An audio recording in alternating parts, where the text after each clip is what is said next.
إلا تنصروه فقد نصره الله إذ أخرجه الذين كفروا ثاني اثنين إذ هما في الغار إذ يقول لصاحبه لا تحزن إن الله معنا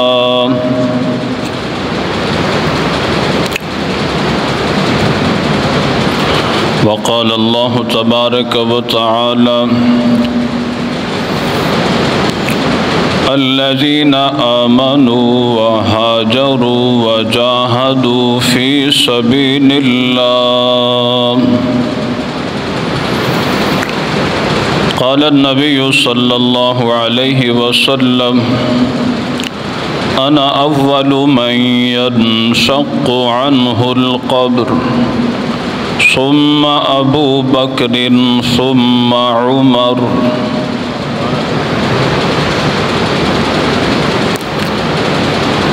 قال النبي صلى الله عليه وسلم رحم الله على أبي بكر حملني إلى دار الحجرة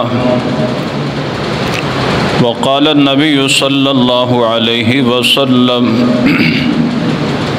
مروا أبا بكر فليصلي بالناس أو كما قال صلى الله عليه وآله وسلم اللهم صل على سيدنا ومولانا محمد وعلى آل سيدنا ومولانا محمد وبارك وسلم يا رب صل وسلم دائما أبدا على حبيبك خير الخلق كلهم اللهم صل وسلم وبارك على جسد محمد في الأجساد وروح محمد في الأرواح وروضة محمد في الرياض وقبر محمد في القبور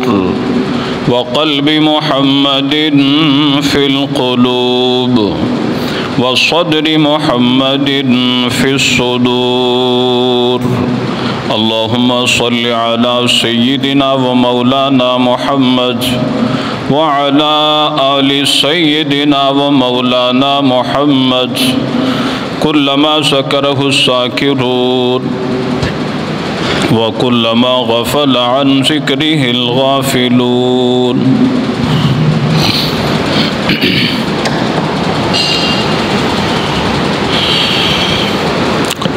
واجب الاحترام معزز سامعین، محترم بزرگوں، نوجوان ساتھیوں،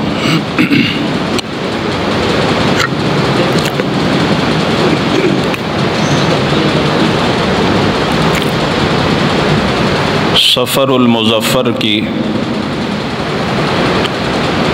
آخری تاریخیں ہیں اور محرم الحرام کی ربیع الاول کی آمد ہے۔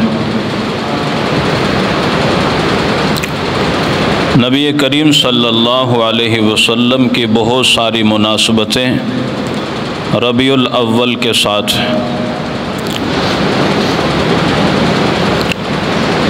جس میں آقا کی ولادت بھی ہے اور آقا کریم علیہ السلام کی بعثت بھی ہے، اور نبی کریم صلی اللہ علیہ وسلم کی ہجرت بھی اور آپ کی رحلت بھی ربیع الاول کے مہینہ میں ہے۔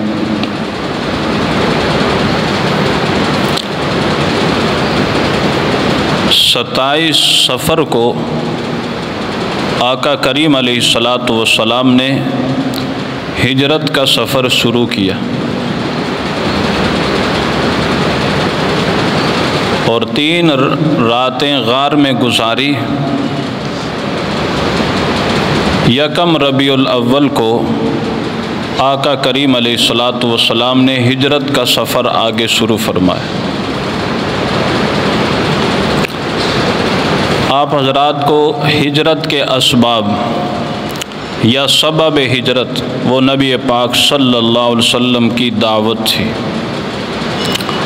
یہ آپ کے سامنے عرض کر دیا۔ سفر ہجرت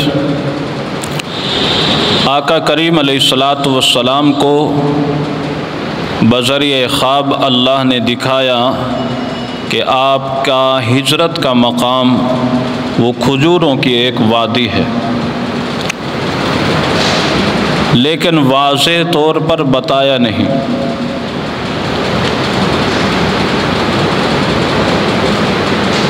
پھر واضح طور پہ جب بتایا کہ آپ کا مقام ہجرت وہ یثرب یعنی مدینہ ہے، تو حضرات صحابہ کرام نے ہجرت شروع فرما دی مدینہ کی طرف۔ اور یہ ہجرت کی باتیں تو بہت آسان ہیں، جن پہ گزری ہے ان سے پوچھیں۔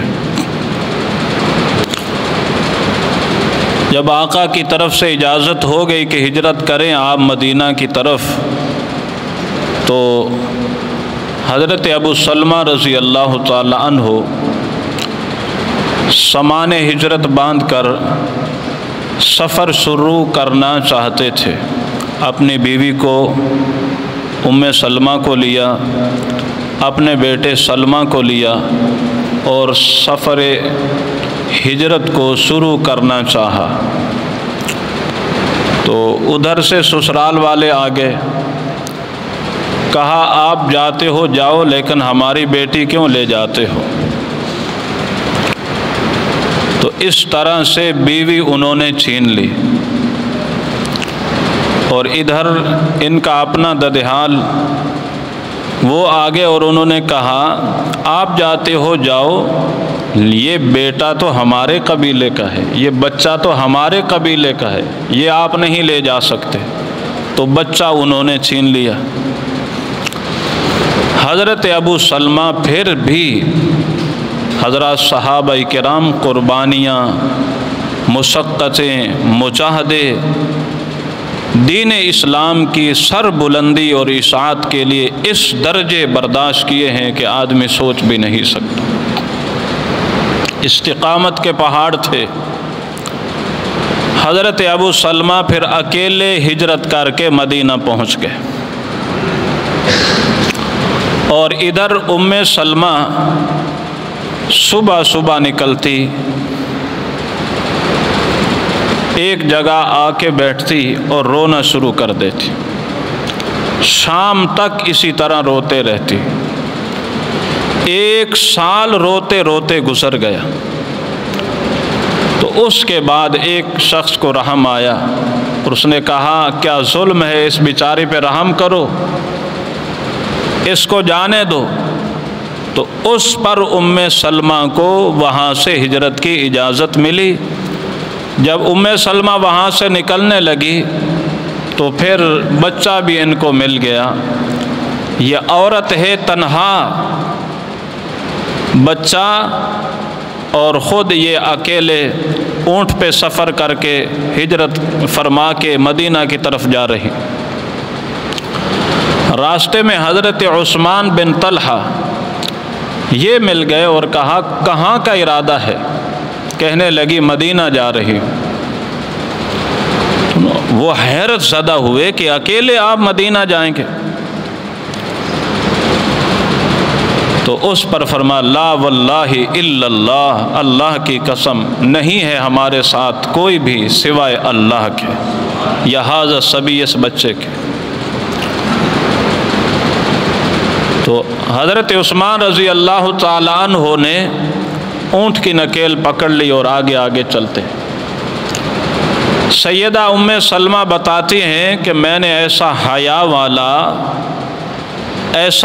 والا اور پاک دامن شخص نہیں دیکھا کہ اونٹ کی نکیل پکڑ کر آگے ہی چلتے تھے، جہاں قیام ہوتا اونٹ کو بٹھاتے اور خود دور چلے جاتے، میں اتر جاتی، اس کے بعد اونٹ کو اٹھاتے اور دور باندھ دیتے اور ہم سے دور جا کے کسی درخت میں آرام کرتے۔ پھر جانے کا وقت ہوتا تو اونٹ لے آتے، بٹھا دیتے، دوسری طرف منہ کر لیتے، میں سوار ہو جاتی، اور اس طرح نکیل پکڑتے آگے پکڑتے اور آگے آگے چلتے رہتے۔ یہ ایک صحابی کی بات نہیں، اس طرح سے کئی صحابہ کرام کی بہت زیادہ قربانیاں ہیں، ایسی قربانیاں ہم سوچ نہیں سکتے۔ یہ تو اسی کو معلوم ہوتے جب اس کا گھر چھینا جائے، پھر پتہ چلتا ہے کہ یہ کتنی بڑی مشقت ہے۔ پھر اس کی جائیدادوں پہ قبضہ کر لیا جائے، پھر اس پر ظلم و ستم اس درجے کہ آدمی کی جان نکلتی ہے۔ لیکن آقا کریم علیہ الصلاۃ والسلام اور آپ کے یہ جو یار جانثار وفادار ہیں، انہوں نے سب کچھ قربان کیا ہے، لیکن اللہ کے دین کی سر بلندی ایک قدم بھی پیچھے نہیں ہٹے۔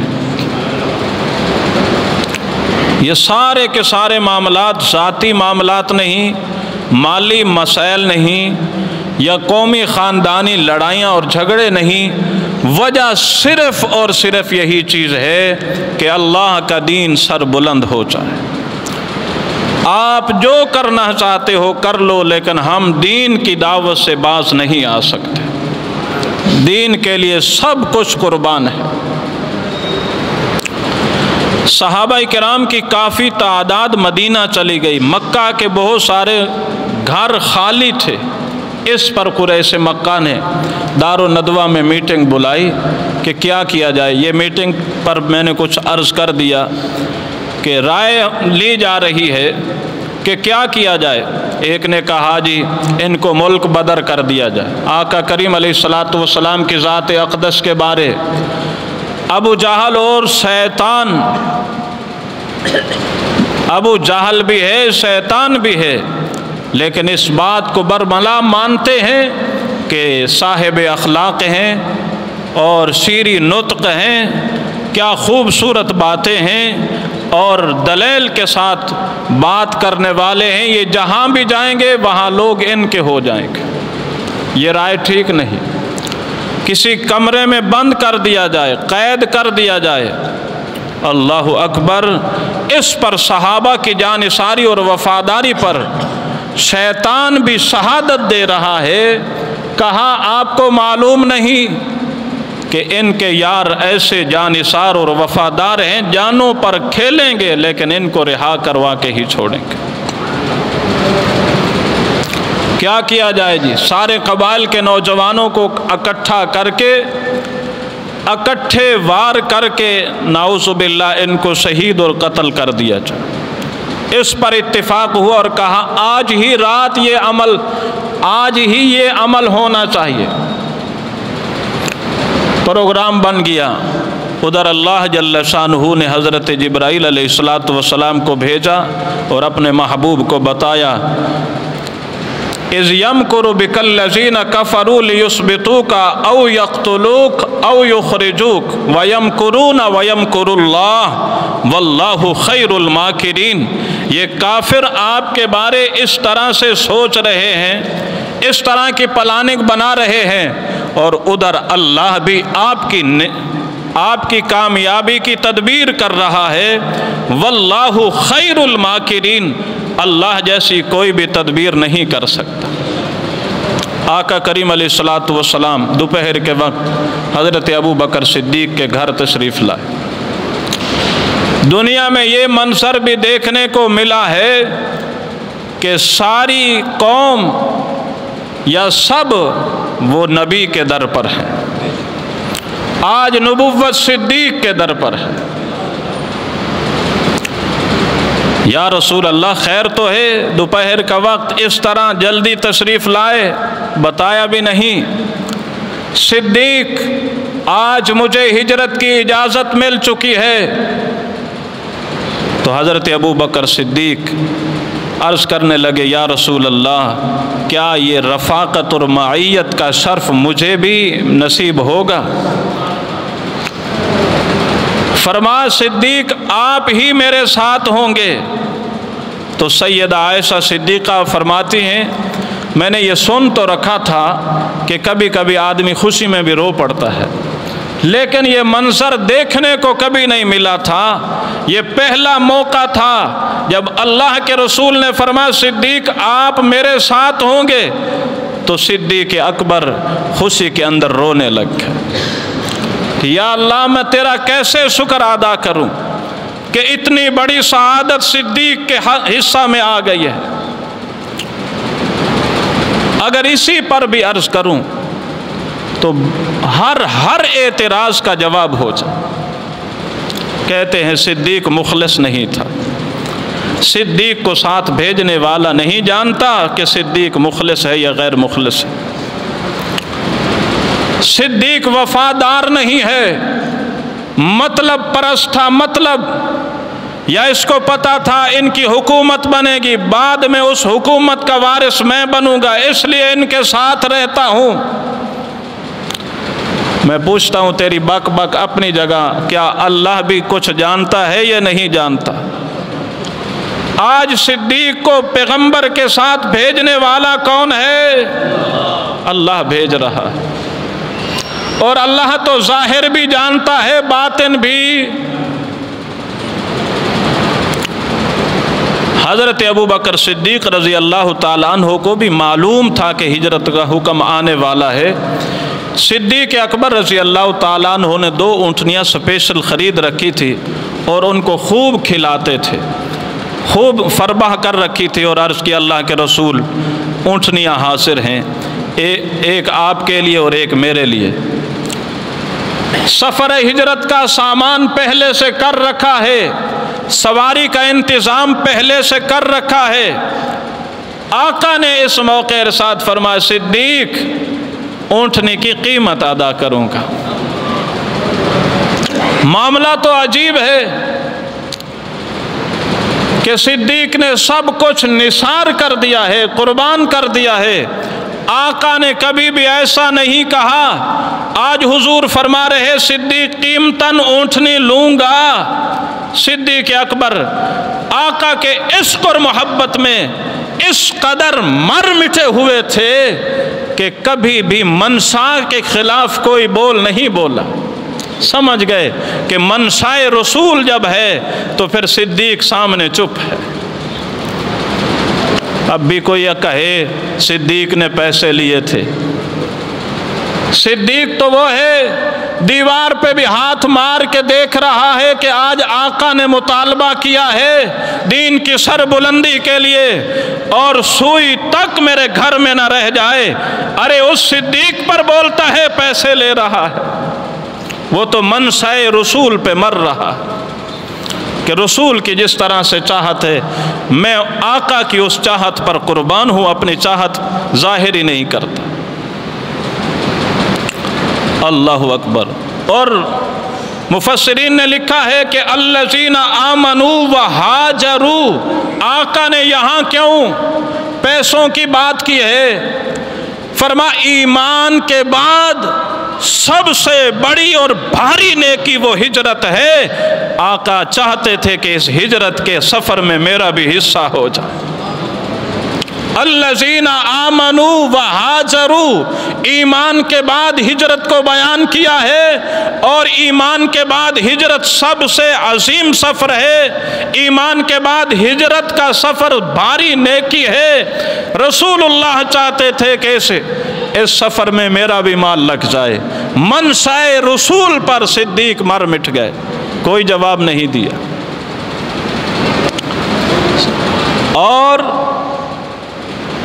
ایک رازدار ہے، اب اس ایمان قبول نہیں کیا، عبداللہ ابن عریقت غالباً ان کے حوالے کر دی کہ فلاں دن فلاں موقع فلاں وقت یہ دونوں اونٹنیاں لے کر آپ نے غار کے قریب پہنچ جانا ہے، اور ادھر آقا کریم علیہ السلام اور حضرت ابوبکر صدیق سفر شروع فرما رہے۔ کہو سبحان اللہ، یہ کیسا عظیم سفر ہے کہ نبوت اور صداقت ہے۔ اور چلتے چلتے دنیا نے منظر دیکھا کہ آقا کریم علیہ السلام کے پاؤں مبارک زخمی ہو گئے، چلنا مشکل ہو رہا تھا، صدیق اکبر بیٹھ گئے اور عرض کی اللہ کے رسول غلام کے کندھے حاضر ہیں، آج چلنا نہیں، صدیق کے کندھوں پر بیٹھیے، سفر جانے پھر صدیق جانے۔ قرآن میں تھوڑا سا غور کریں، اِلَّا تَنْصُرُوهُ فَقَدْ نَصَرَهُ اللَّهُ اِذْ أَخْرَجَهُ الَّذِينَ كَفَرُوا ثَانِيَ اثْنَيْنِ إِذْ هُمَا فِي الْغَارِ إِذْ يَقُولُ لِصَاحِبِهِ لَا تَحْزَنْ إِنَّ اللَّهَ مَعَنَا فَأَنزَلَ اللَّهُ سَكِينَتَهُ۔ یہ اللہ کا قرآن ہے، پوری توجہ۔ اِلَّا تَنْصُرُوهُ، اللہ نے عتاب فرمایا ہے کن پر؟ جنہوں نے نبوت کی مدد نہیں کی۔ اگر تم مدد نہیں کرتے ہو تو اللہ رسول کی مدد کرے گا۔ علامہ قرطبی بول اٹھے کہ اس عتاب میں سب پر عتاب ہے، صدیق پر عتاب نہیں ہے، کیونکہ صدیق تو ساتھ ہے۔ عتاب ہے یعنی کہ تم نے مدد نہیں کی، اِلَّا تَنْصُرُوهُ، تم اگر مدد نہیں کرو گے، فَقَدْ نَصَرَهُ اللَّهُ، تحقیق اللہ ہی مددگار ہے۔ تو ان سے شکوہ ہے مدد نہیں کی، لیکن اس شکوہ میں صدیق بری ہے، کیوں؟ صدیق ساتھ ہے۔ اور بتا دیا فقد نصرہ اللہ۔ اگر قرآن پہ غور ہے، نظر ہے تو عقیدہ صحیح ہو جائے گا۔ یہاں نبوت کو مدد کی ضرورت ہے۔ میں ولایت کی بات نہیں کر رہا، بزرگی کی بات نہیں کر رہا، صحابی کی بات نہیں کر رہا، محدث کی بات نہیں کر رہا، کسی شیخ کی بات نہیں کر رہا۔ یہاں امام الانبیاء کو مدد کی ضرورت ہے۔ اللہ کا قرآن کہہ رہا ہے فقد نصرہ اللہ۔ کس نے مدد کی؟ کس نے مدد کی؟ فقد نصرہ اللہ۔ اگر تم نے مدد نہیں کی ہے تو اللہ ہی مددگار ہے، اللہ نے نبی کی مدد فرمائی ہے۔ مدد کرنے والا کون ہے؟ مدد کرنے والا صرف اللہ ہے، کہ یہاں نبوت کو مدد کی ضرورت ہے تو اللہ نے مدد فرمائی۔ اور یہاں جب مدد فرمائی جا رہی ہے، اس مدد کا نقشہ دیکھنا ہے تو فقد نصرہ اللہ، اللہ نے مدد فرمائی۔ گھر سے نکل رہے، باہر کفار کا حصار ہے، سارے گھر کو گھیرا ہوا ہے، یہاں سے نکلنا بھی مشکل ہے، لیکن دنیا نے دیکھا نبوت نکلی ہے کافروں کے بیچ سے، فقد نصرہ اللہ، یہ اللہ کی مدد ہے۔ کفار دیکھ رہے تھے، نبوت نے ہاتھ میں ایک مٹھی ریت کی لی اور فَأَغْشَيْنَاهُمْ فَهُمْ لَا يُبْصَرُونَ وَجَعَلْنَا مِن بَيْنِ أَيْدِيهِمْ سَدًّا وَمِن خَلْفِهِمْ سَدًّا۔ یا دوسرے مقام وَشَاهَتِ الْوُجُوهُ، آقا نے مٹھی پھینکی، ایک مٹھی ریت کی 100 کے قریب یا اس سے بھی زیادہ 110، ہر ایک کی آنکھ میں وہ ریت پہنچی۔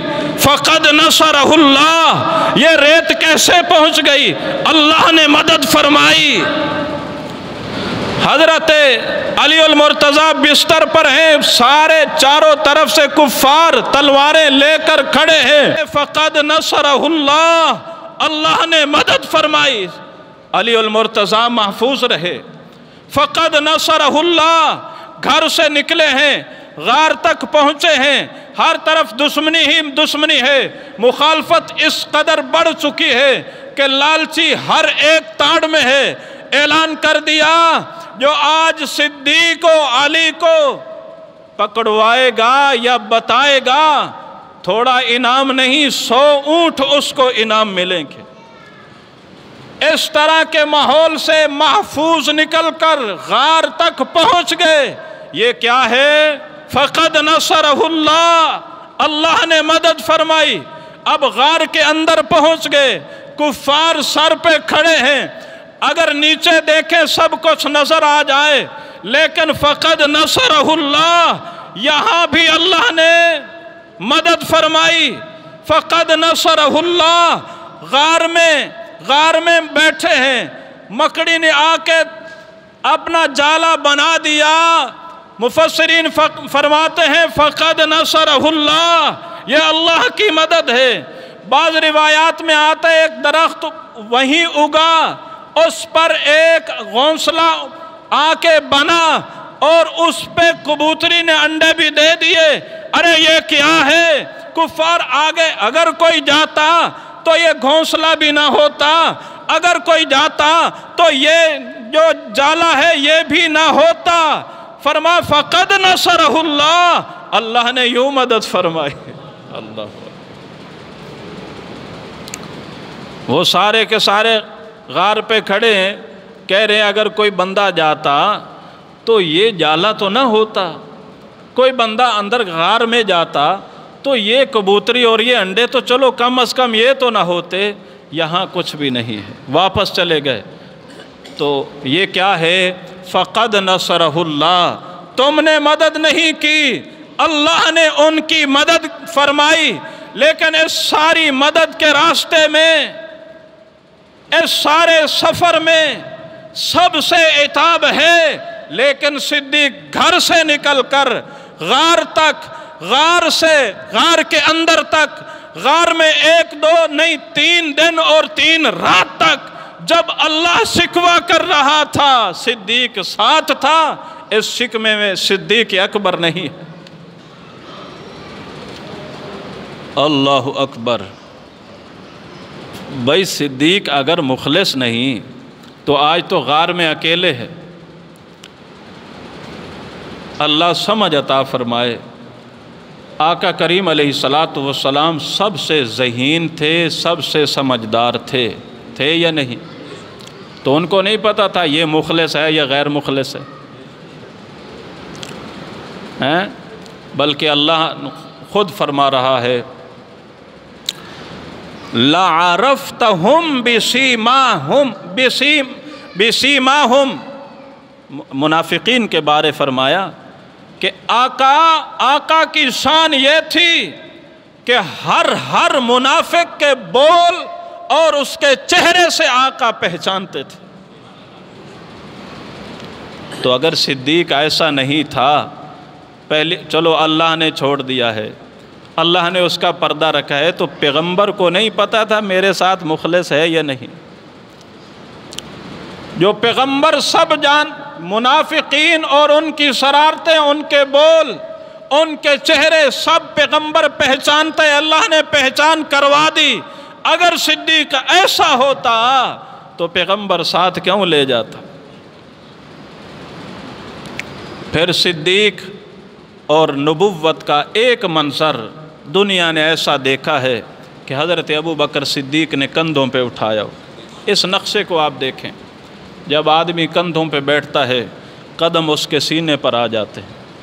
کندھوں پر بیٹھے ہیں، صدیق کے سر پہ ہاتھ رکھا ہوا ہے، ماتھے کو پکڑا ہوا ہے، پاؤں صدیق کے، نبوت کے قدم صدیق کے سینے پر ہیں، نبوت کے ہاتھ صدیق کے سر پر ہیں، یعنی ہر طرف سے نبوت کی رحمت میں جو شخصیت ہے اس کا نام ابو بکر صدیق ہے۔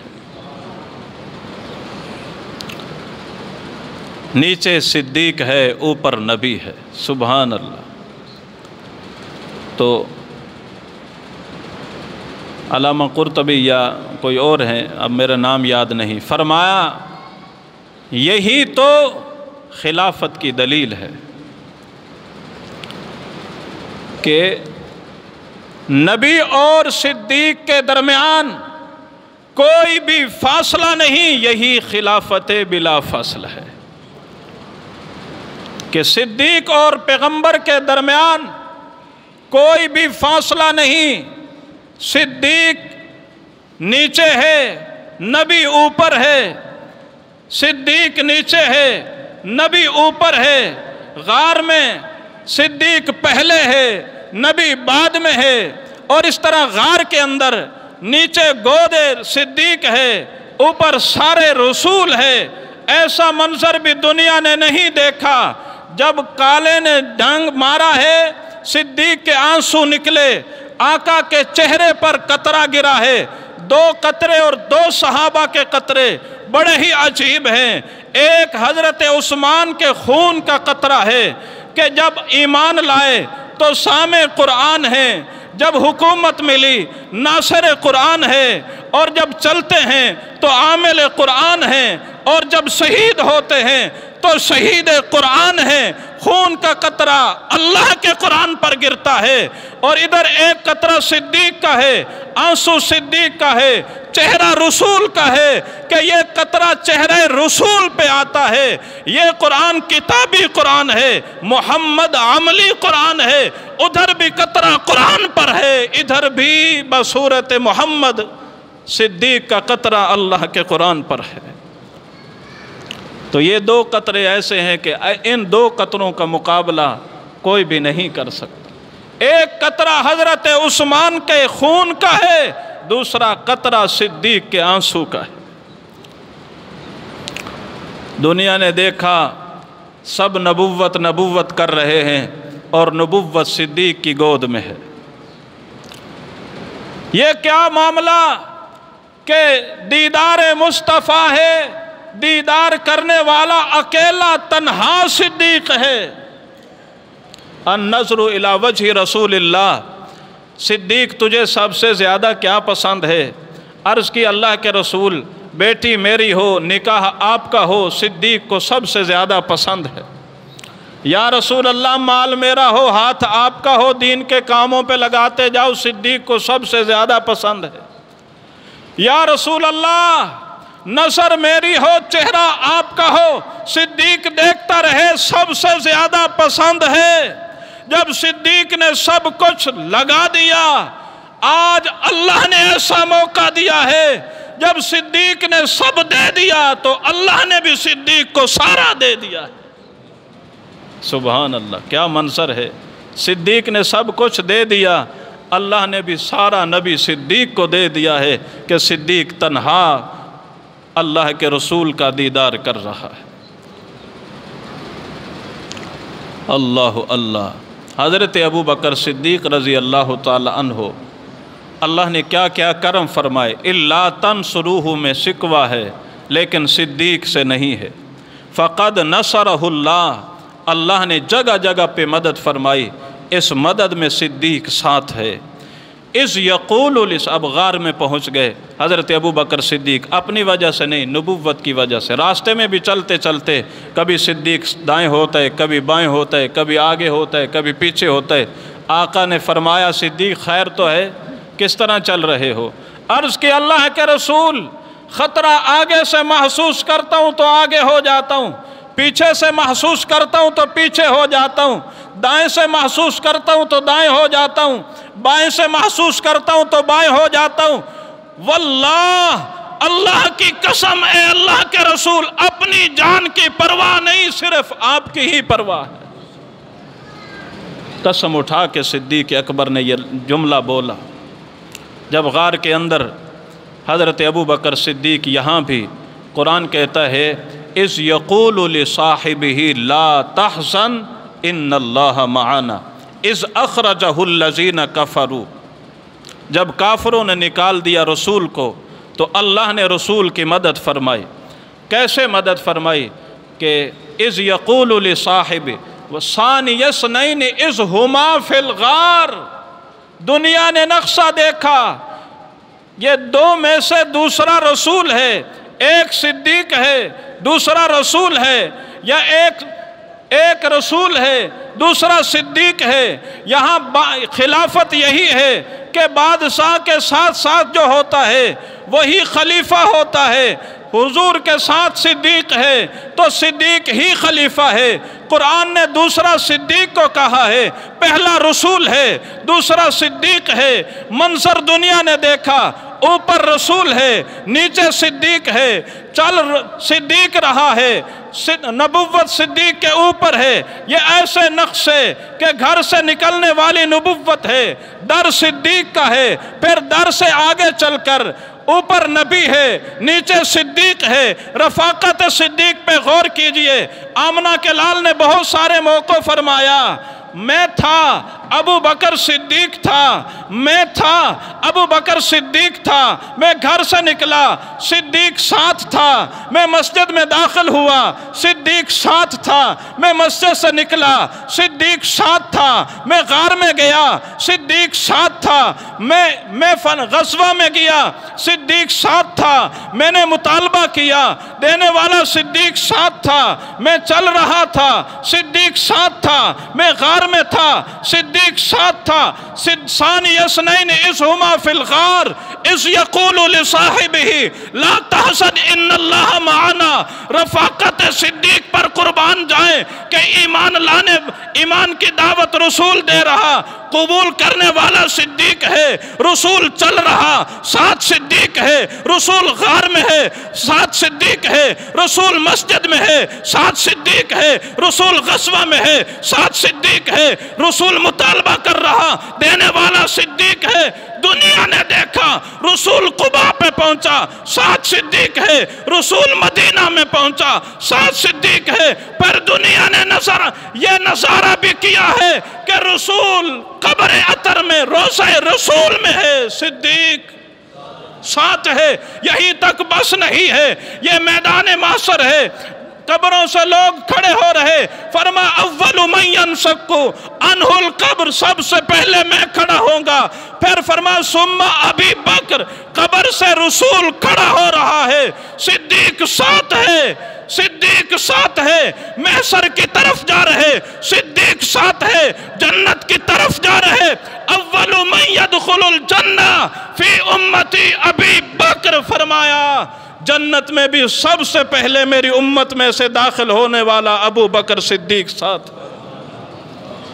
اللہ اکبر۔ صدیق اذ یقول لصاحبہ، پوری توجہ ایک مسئلہ عرض کرنا چاہتا ہوں۔ اللہ کے محبوب کے غم میں صدیق پریشان ہے تو اللہ کے محبوب فرما رہے لا تحزن ان اللہ معنا۔ حضور نے وہاں ارشاد فرمایا صدیق پرواہ مت کر، غم مت کر، میرا اللہ ہمارے ساتھ ہے۔ اللہ نے قرآن میں وہی نازل فرما دیا اذ یقول لصاحبی، یہ منظر تو وہاں قبر کا تھا، اللہ نے اسی کا نقشہ کھینچا ہے۔ فرمایا جب یہ دونوں غار میں تھے اور صدیق پریشان تھا تو اللہ نے فرمایا اسی نقشے کو اللہ نے بیان کر دیا، فرمایا لا تحزن ان اللہ معنا اذ یقول لصاحبہ۔ یہاں اللہ فرما رہا ہے اے محبوب جب تیرا ساتھی کہہ رہا تھا، اذ یقول لصاحبہ، جب آپ اپنے ساتھی سے کہہ رہے تھے تو یہاں ساتھی کون تھا؟ یہاں ابو بکر صدیق ساتھی تھا، صحابی تھا۔ حضرت ابو بکر صدیق کی صحابیت کو اللہ نے قرآن میں بیان کیا ہے۔ یہ پکا ٹھکا مسئلہ ہے، جو ابو بکر صدیق کی صحابیت کا انکار کرے وہ قرآن کی اس آیت کا انکار کرتا ہے، اور جو قرآن کا انکار کرے وہ مسلمان ہو نہیں سکتا۔ اور پھر کیسا؟ فَأَنزَلَ اللَّهُ اِذْ يَقُولُ لِصَاحِبِهِ لَا تَحْزَنْ إِنَّ اللَّهَ، پھر ان اللہ معنا فرمایا ہے، معنا، سبحان اللہ، اللہ اکبر۔ میں نے گھڑی اب دیکھی ہے، معنا فرمایا، یہاں یہ نہیں فرمایا کہ میرے بھی ساتھ ہے آپ کے بھی ساتھ ہے، معی و معاک الگ لفظ نہیں بولا، ایک ہی لفظ بولا ہے ان اللہ معنا، بے شک اللہ ہمارے ساتھ ہے۔ جس طرح کی معیت نبوت کو حاصل ہے یہاں اسی طرح کی معیت خدا صدیق کو بھی حاصل ہے۔ جس طرح اللہ کی مدد نبوت کے ساتھ ہے اسی طرح سے اللہ کی مدد یہاں صدیق کے بھی ساتھ ہے۔ جس کے ساتھ رب کی معیت ہو۔ اور یہاں ایک جملہ، یہاں ان اللہ معنا، ان اللہ معنا، یہ جو گرامر جانتے ہیں وہ جانتے ہیں، جملہ اسمیہ ہے، اور اس جملہ اسمیہ میں دوام ہوتا ہے، دوام، کہ آج اللہ ساتھ نہیں، رب جس کے ساتھ ہو جائے ہمیشہ ساتھ رہتا ہے۔